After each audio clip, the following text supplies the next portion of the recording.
ಯುವಕರಿಗೆ ದುಶ್ಚಟ ಮಾಡಲು ಅನುಕೂಲವಾಯಿತಾ ಹೊಸ ಸರ್ಕಾರಿ ಆಸ್ಪತ್ರೆ. ವಿಜಯಪುರ ಜಿಲ್ಲೆ ದೇವರಹಿಪ್ಪರಗಿ ಪಟ್ಟಣದ ಹೊಸನಗರದಲ್ಲಿ ನೂತನವಾಗಿ ಸಮುದಾಯ ಆರೋಗ್ಯ ಕೇಂದ್ರ ಕಟ್ಟಡವಾಗಿದ್ದು, ಕಟ್ಟಡ ಮುರಿದು 6 ತಿಂಗಳು ಕಳೆದರೂ ಇದುವರೆಗೂ ಪ್ರಾರಂಭವಾಗಿಲ್ಲ.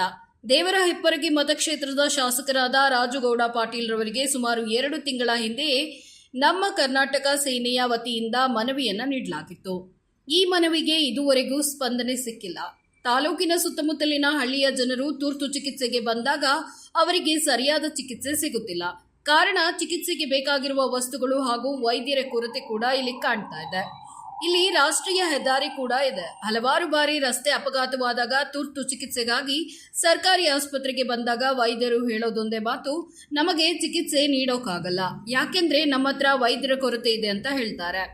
ದೇವರಹಿಪ್ಪರಗಿಯಿಂದ ವಿಜಯಪುರಕ್ಕೆ ಸುಮಾರು 40 ಕಿಲೋಮೀಟರ್ ದೂರ ಇದೆ. ಜಿಲ್ಲಾ ಆಸ್ಪತ್ರೆಗೆ ಹೋಗುವಷ್ಟರಲ್ಲಿ ಎಷ್ಟು ಜನರ ಪ್ರಾಣ ಹೋಗುತ್ತೋ ಗೊತ್ತಿಲ್ಲ. ಈ ಹೊಸ ಆಸ್ಪತ್ರೆಯಲ್ಲಿ ಕೆಲವು ಕಿಡಿಗೇಡಿಗಳು ಆಸ್ಪತ್ರೆಯನ್ನ ಗಾಜುಗಳನ್ನ ಒಡೆದಿದ್ದಾರೆ ಮತ್ತು ಆಸ್ಪತ್ರೆಯಲ್ಲಿ ಕುಳಿತು ಸಿಗರೇಟ್ ಸೇದೋದು, ಗುಟ್ಕಾ ತಿಂದು ಉಗುಳೋದು ಕಿಡಿಗೇಡಿಗಳು ಮಾಡ್ತಿದ್ದಾರೆ.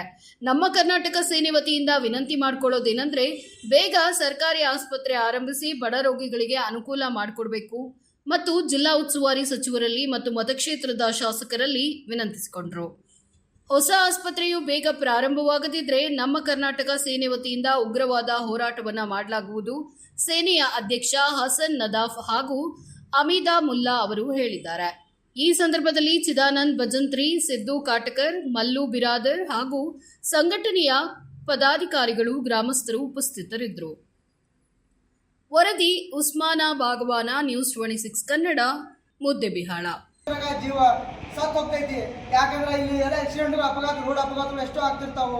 ಏನು ರಾಷ್ಟ್ರೀಯ ಹೆದ್ದಾರಿ ಐತಿ, ಇಲ್ಲಿ ಎಷ್ಟೋ ಸಮಸ್ಯೆಗಳು ಆಗ್ತಾವೆ. ಮತ್ತು ಇಲ್ಲಿ ರೈತ ಬಂದ್ರೆ ಕರೆಂಟಿನ ಸಮಸ್ಯೆ, ಏನೇನೋ ಸಮಸ್ಯೆಗಳು ಬಂದು ಇಲ್ಲಿ ದವಾಖಾನೆ ಬಂದ್ರೆ ಟ್ರೀಟ್ಮೆಂಟ್ ಕರೆಕ್ಟಾಗಿ ಸಿಗಲ್ಲ. ಆ ಟೈಮ್ ಪ್ರಾಣ ಹೊರಟು ಹೋಗಿದಾವೆ ಆಲ್ರೆಡಿ. ಇದು ಆದಷ್ಟು ಬೇಗ ಓಪನಿಂಗ್ ಮಾಡಬೇಕು.